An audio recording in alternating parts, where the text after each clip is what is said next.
Well, hey, everybody, welcome to the Seeing Ability podcast, where we're having a conversation about the world of people with disabilities. And that means sometimes we're going to be talking to adults who were that kid who grew up with a disability. We're going to be talking to parents that have or are raising children with differences. And we're going to be talking to a lot of people that support this community. It might be people in education, people in nonprofits, or people in healthcare. Now, we know you're busy and you have a lot of choices when it comes to listening. So, first of all, thanks for spending a little bit of time with us today. I am joined by two ladies who are what you would call disability advocates down there in the state of Tennessee. This is one of my nonprofit spotlight episodes, which I love. We're going to talk with welcoming the folks from Able Youth. Ladies, welcome to the podcast. Thanks for having me. Hello. I'll start with you, Amy. We've got Amy Saffel here, who's the executive director. Tell us a little bit about you, quick recap of the organization, and then who you've brought with you today. Yeah, I'm the executive director, and Able Youth helps kids with physical disabilities learn independent skills using adaptive sports to make that happen. I have a disability. I have spina bifida, and I was born 43 years ago, and so I've lived my whole life with spina bifida, and I'm excited to be where I am now. And then who did you bring with you today? And then this is Cece Denning. She is on Able Youth board, and then also her child who is now playing wheelchair basketball in college. Maybe I divulged that too quickly, but he is one of our kids, and kind of will always be one of our kids. But he's a big success story. Wow. Well, Cece, thanks for being with us today. Thank you so much for having us here to be able to talk about everything that Able Youth has to offer. That's fantastic. Okay, well, we're going to start off with the Fast Four. As my audience knows, we like to get to know you guys outside of the world of disability. And our good friends at Reliable Tech Help are kind of our underwriters of the Fast Four. For all your tech needs, you can call them. They're at 502-797-7399. Four simple questions. Number one, we'll start with you, Cece. What is your favorite food? Sushi. Okay, Amy, how about you? I love all kinds of food, really, and sushi is one of my favorite. But I was thinking about pizza today, so I could have a different answer every day. So we'll go with pizza today. I mean, Okay. who doesn't think about pizza, right? Mm. Okay, if we looked at your playlist, Amy, what kind of music are you listening to? Listen to all kinds of stuff, but I will say that I love Keith Urban, so I'll go with that for today. Okay, Cece? I've had a whole mix, so my playlist is a garble between neo soul, gospel, and Teddy Swims. Okay, there you go. We'll stick with you, Cece. Favorite show, book, movie? What have you been consuming in your free time lately? Marvel, Marvel Marvel. movies. Okay, perfect. Amy, Yeah. how about you? So actually, I just started the series on Netflix Wednesday, the first season. I hadn't seen it before, but I thought Halloween time would be a good time to watch it. Yeah. Okay, very good. It's a great series, especially that very first episode. That's a little crazy with It is. Wednesday. It is. Yes. Okay, well, Amy, we'll stick with you. Bucket list travel destination you've never been to but would love to go. There might need to be teleportation, but before I would do this flight, but I would love to go to Australia. There you go. Okay. Yeah, that's a long flight. Yeah. Cece, how about you? I would love to place my feet in the Jordan River. There you go. Okay. Well, again, welcome, ladies. We've got a lot to talk about, but it kind of starts for most people. And obviously, you're a little different, Amy, because growing up as a person with disability, you weren't the parent. But for parents, but you work with a lot of families that are on this path. Acceptance is a big piece of the story early on. You know, the idea that maybe this is going to be a different path, raising a kid with different challenges than maybe what you expected. You know, that book, What to Expect When You're Expecting, like Yeah. this is not what most people expected. I like to say sometimes I have a membership card in a club I never planned to join, but it's a pretty great club. What part of that journey, what was that part of the journey like for you, Cece? And then tell us about what it was like with acceptance. We don't know the backstory, so you can tell us a little bit about your family. And then also coming through that, and probably you've had other people reach out to you and say, hey, Cece's been there. What advice could you give parents who, you know, are struggling with the reality of that part where they have to adjust what they thought was going to be their future? So my son, or our son, Jay, um, I was pregnant with him as I was going through school. And as I was in my fifth month, working on my doctorate is when I found out that he was going to have a condition. And after we found that out, and I had 10 days to decide on spontaneous abortion or not, my family and I were making the decision of what were we going to do, because they said he would probably be paralyzed from the waist down, he'd be developmentally challenged. And I really had a strong support system. My mother-in-law, my mother-in-law, my father-in-law, my husband, we were all together, and we were like, whatever's going to happen, we're going to allow God to bless it.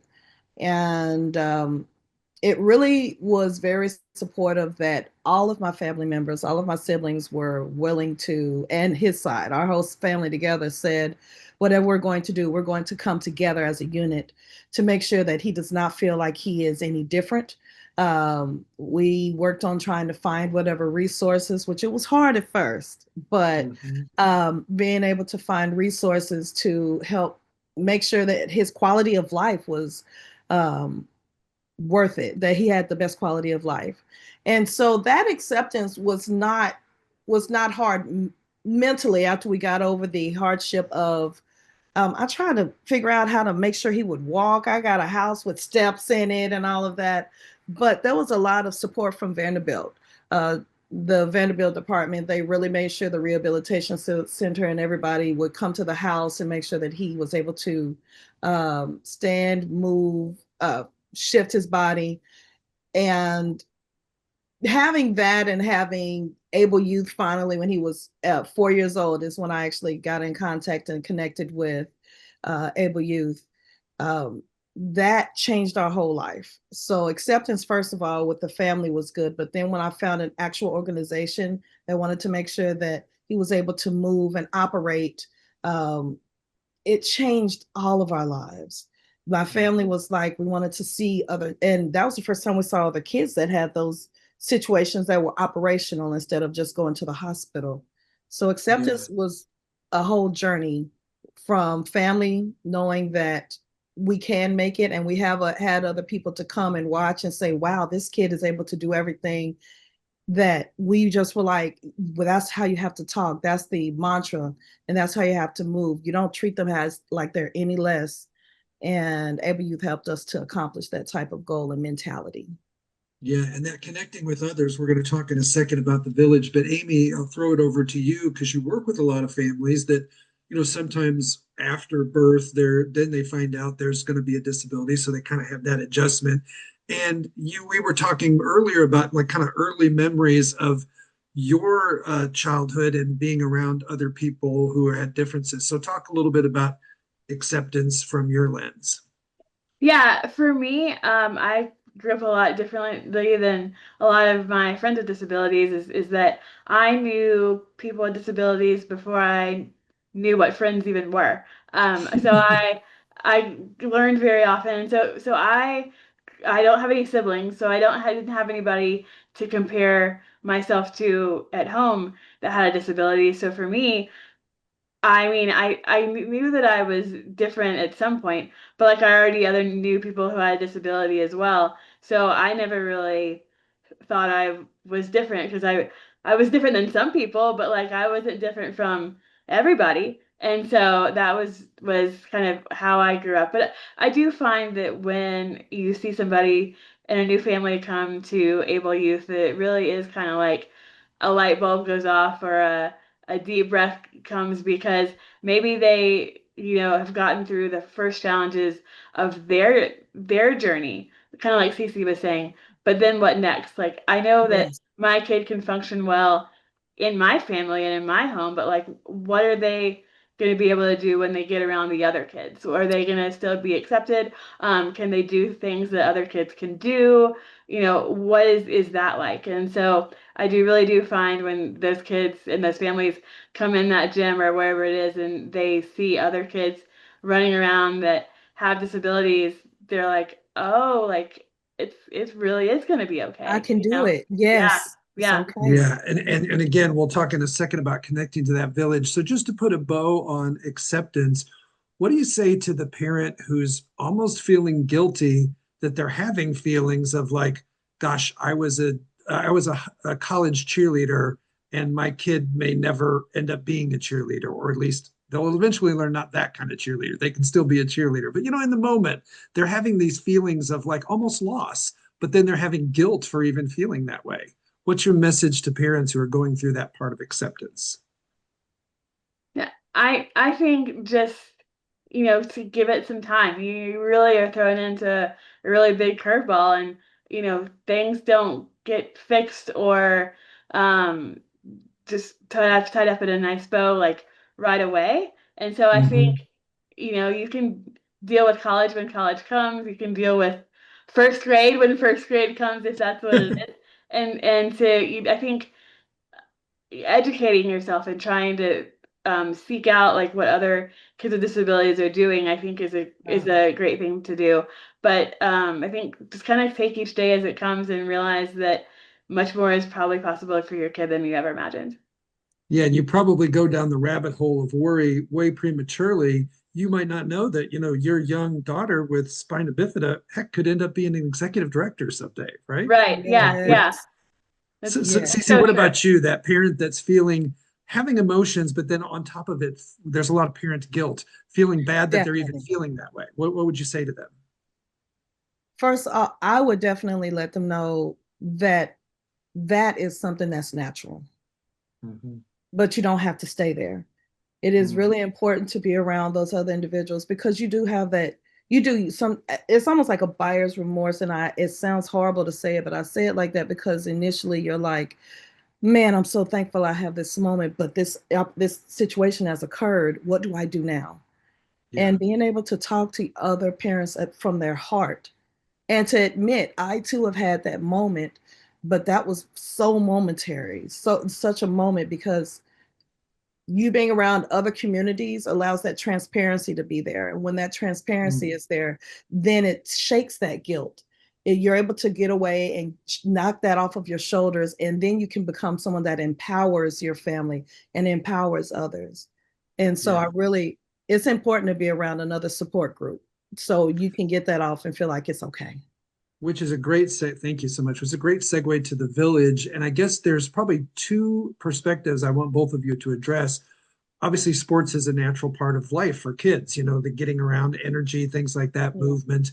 And then with adaptive sports, how have you seen it kind of change kids, number one, and then also the parents, being, like you said, watching the kids, but being in the stands with other parents that are kind of in the same boat, that level of community is equally as important. So, talk about, and obviously, this is right in your wheelhouse, no pun intended, with Able Youth. But Amy, we'll start with you. What just change have you seen come over kids when they interact with your program? I mean, so many changes from social, now they can socialize with other kids who are like them and they don't have to like hold back or anything they say or do is fine. I've seen a lot more kids maybe bring their able-bodied school friends to things, and where maybe Hmm. they didn't feel like they could relate before and they have something to relate to. I mean, I remember that from my especially high school years where, I wouldn't have necessarily had somebody or something in common with a student, and then I did, and so it really brought natural conversations. But really the families as well, because now they know somebody who understands everything that their family is going through, and they can have those conversations about, hey, we had this doctor's appointment and we're looking at potentially having a surgery for this. Have you had it? What do you think about it? Like, all these kind of conversations that you couldn't really, and even if you did, another family wouldn't really have any feedback or understand, and now they can really talk about anything and everything. And so I feel like both from the kids' perspective, and definitely too for the kids' perspective, they realize that they can do so many things that they never even if maybe they weren't upset that they thought they couldn't, they just didn't know. And so now they're realizing, I can not only like I can throw a ball or I can play a sport, like I can go to college and I can have a job and I can be on Team USA for certain things as people know from our group. And so just so many things are possible for their future that they didn't know. And so I really feel like life changes when they join Able Youth. Yeah, so it just kind of unlocks so much. Cece, you can probably speak to this idea that, like, while other people try their best to empathize with what you're going through, when you connect with another parent in the same boat, there's just an immediate connection. What was it like for you the first time you were around other parents from able youth and you guys could like the heads were nodding and you just kind of felt each other's journey? Jim, there are no words to describe the feeling of ease of your spirit, just ease of your heart, to laugh, to see your child fall. I remember I was watching the varsity team play, and one of the players fell in a basketball game, and the parent just sat there and kept knitting. And it was like, and then the first time my son flipped in a wheelchair, but he just popped himself back up because he saw his others pop up. And so I'm able to laugh with the others, like, ha, ha, ha, and so it took away the fragility of thinking that some child that's disabled can't accomplish and isn't strong and resilient. And so that was so, I'm into it was so empowering. It was so much love because it wasn't looked at like it was a disability. It wasn't a handicap. It was just an Right. alternative to what people consider the norm. Felt good. Yeah. And probably had you been with a different group of parents, there would have been a gasp, right? And everyone would have Yes. go, oh my gosh. And these parents were just like, yeah, they fall. They also get back up. Oh my goodness. And some of my family members that came that didn't have, they saw him play for the first time, they wanted to run out and help. And it's like, no, this is our norm. Welcome to our norm. It felt real good. I'll tell a quick story on Yeah. Jay and Cece. He did. I can't remember how long this race was, but he had a road race, and Yep. he crashed. And the executive director at the time was so worried, and she was like, me as the executive director of Able Youth, she was wanting me to call and to Yes. text her. And Cece's response is, "I am so thankful he crashed today because he got to be like everybody else." And so Yeah. and so when I called the paranoid other executive director, I just wanted to pass along, how grateful he is because he was allowed to crash today because he got to feel like everybody else. And I think the other executive director was like, what? And even Yes. though she works with people with disabilities too, but she was so like away by that. But the kids love to be able to realize I'm a normal kid, and so Mhm. Right. that's what they realize as part of being in adaptive sports. And he Well, finished the race. Yeah, he yeah. did. Well, when you think about it, both literally and metaphorically, life is all about learning how to fall and get back up, Yes, it's right? failing And that's forward. part of the typically able journey. Why should it not be part of the differently able journey? Mm. Right. Right? Learning to fall and get Yes. back up. And kids, the confidence it gives people to know that, yes, I'm going to face obstacles. What kid doesn't, right? What parent doesn't? These are just different obstacles. So I love Yeah. those stories.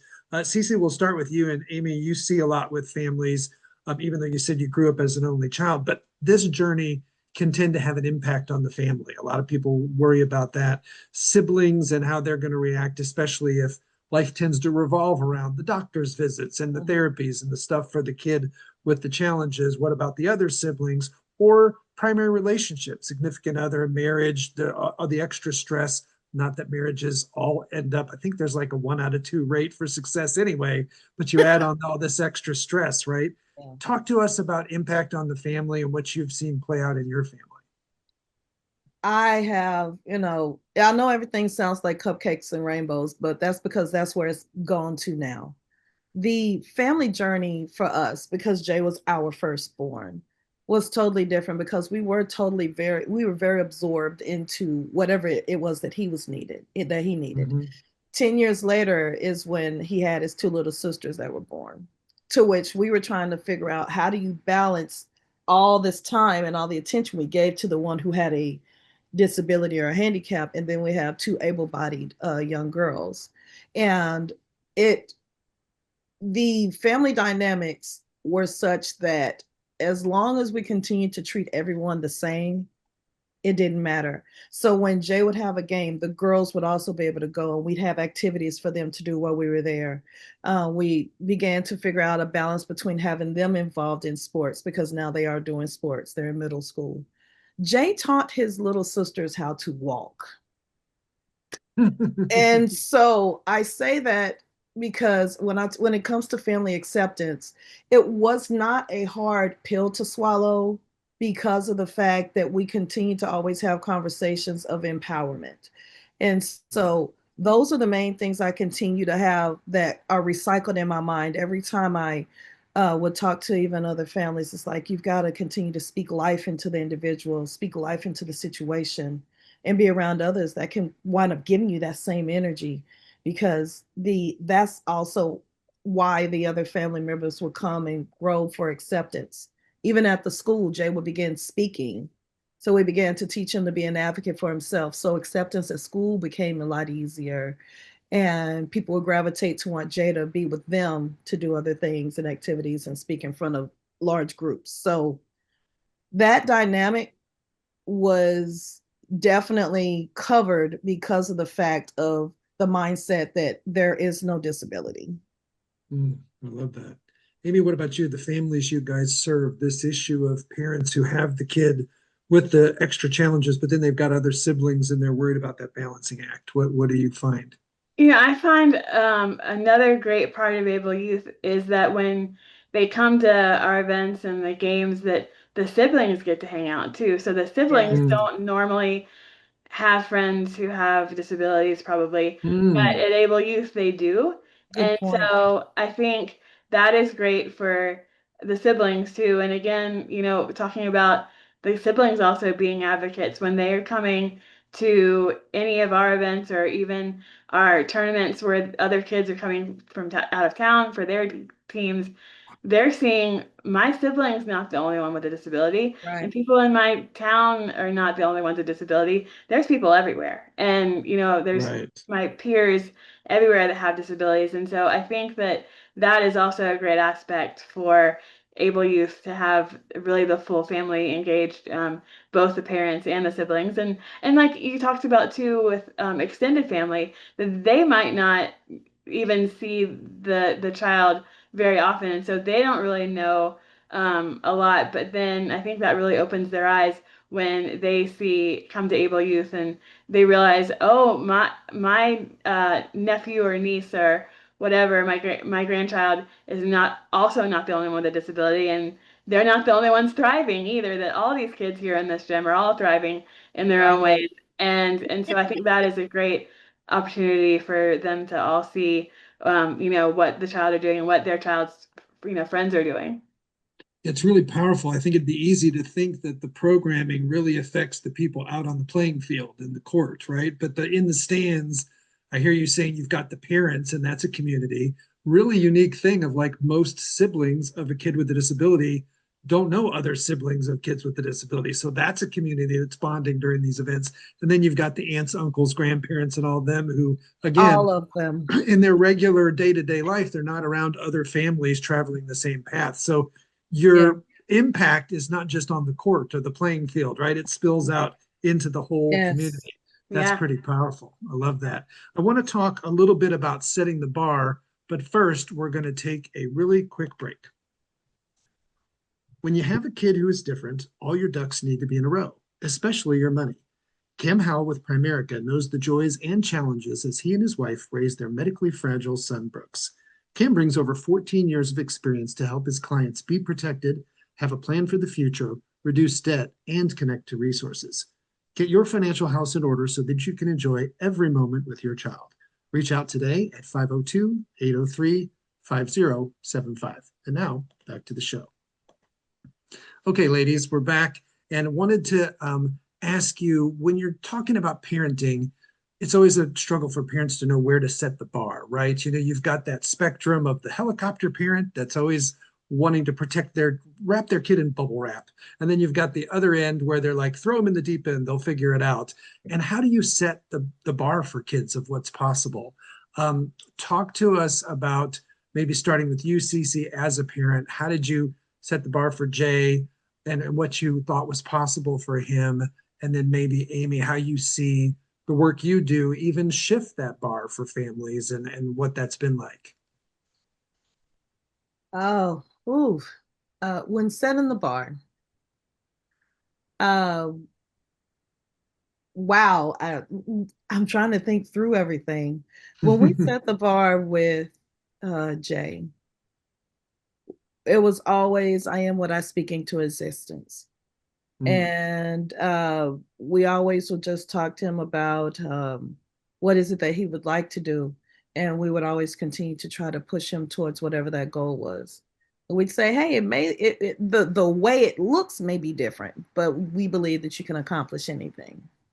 mm, Um, and so I really believe that the bar we said, okay, if this is something you're going to do, we're going to make sure that we're dedicated to whatever that thing is.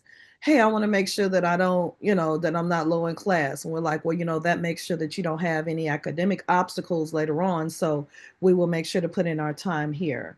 With basketball, if you want to be the best basketball player, then there's times that you're going to have to practice when no one's looking. mhm. If you want your word to be something that someone can trust, you have to have integrity. Do what you're supposed to do, even when no one's looking. And so, not allowing, we know there will be mishaps, but we don't dwell in the mishaps. We just continue to speak progress and continue to speak optimistically about what can happen.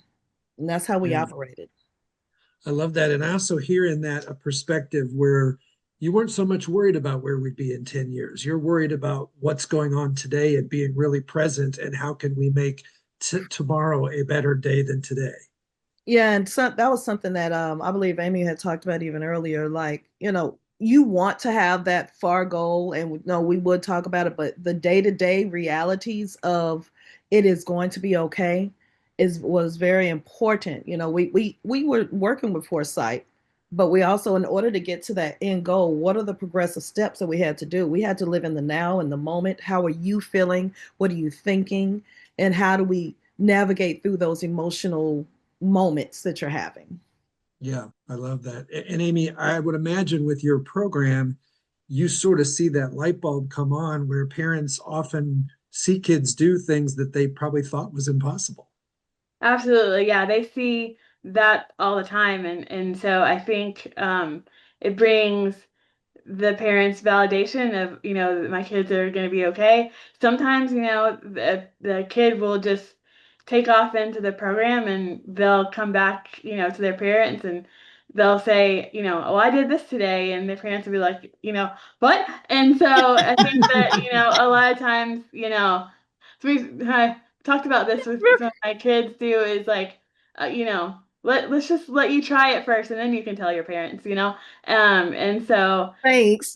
that works out that way too, where it's the kid that's kind of taking charge and kind of testing out the waters. And one of the things that my parents had told me that was important for them was to make sure that I was spending the time away from them and as much time as I could around people that had been Mm. doing this before and could actually tell me, how to do things, and if things were okay or how to do, because a lot of times having goals is great, but like how are you going to execute that? And so sometimes that really does take being around other people that have been through it before and kind of help you figure it out, because a lot of times, maybe what you try with your other kid just totally doesn't work. And but being around somebody who would know how to advise on that does work. We had a kid recently that was trying to figure out how to get her wheelchair in her car, and she had her learner's permit, could drive, was a great driver, could do everything. But before she got her license, her parents said, "Okay, you have to figure out how to get your chair in your car." Well, and they just were like, "Well, it doesn't work." She's doing. It took like 10 minutes with our head basketball coach Mm. to tell her how to do it, and she was like, "Okay, or you can get your license tomorrow. And it just took somebody who actually knew the options, knew some techniques.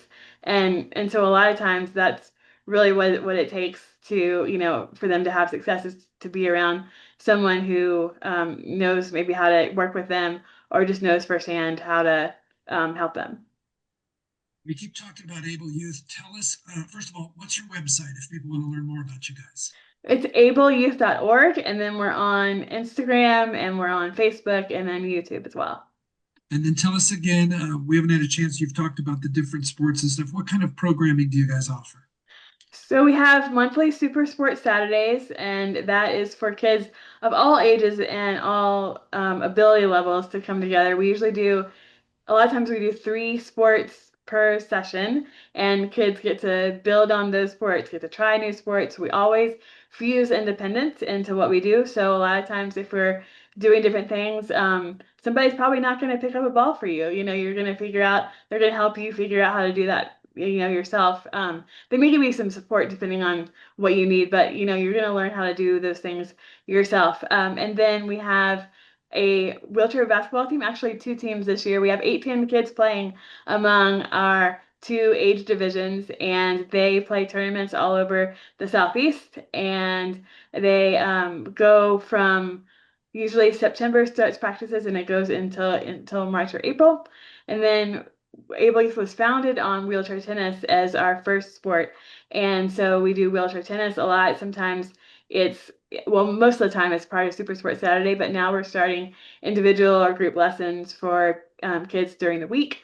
And then we partner with other groups that are in the community for adaptive climbing. There are 3 different adaptive climbing groups. We do road races that kids want to do. So we really do all kinds of different things. And then through Super Sports Saturday, they get to try new things. We did wheelchair lacrosse recently, and so all different things. And there are opportunities for kids of every ability level and every age. So we might have kids who are super young coming and working with kids that are a little bit older. The younger kids, depending on what activities going on, might be in their own group. But all kinds of activities. And then we'll have our independence camp, which is usually for kids 10 and up to come learn for a weekend about independence. And it's great because they not only get the chance, but they get the time. They're not trying to rush out to go to school. They're not trying to rush out to do. They actually get the time to practice. And a lot of times, parents rush them through because they have to be somewhere, and that's not the case here. So kids come and learn a lot of different things about wheelchair mobility, outside. They learn a lot about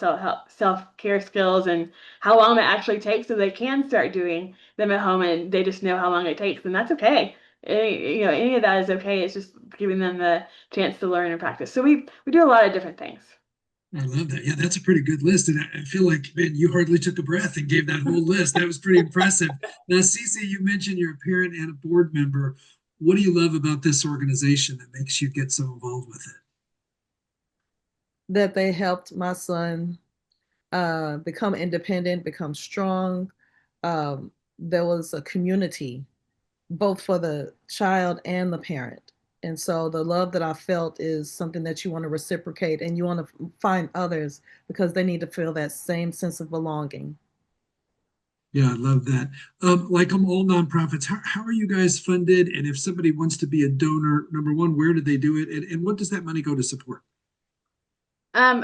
I forgot our track and field program. That's another huge program that we have. I know, I was waiting for you to say that. I know, because Jay was really involved in that. Yeah. You just have so many programs. It's hard to remember them all. We do, yeah, especially depending on what time of year, because that's usually in the spring. But so we are funded by either individual donors or private grants. We don't have any federal funding or anything like that, and so we're funded by the generosity of individuals. They can donate on our website, which is ableyouth.org.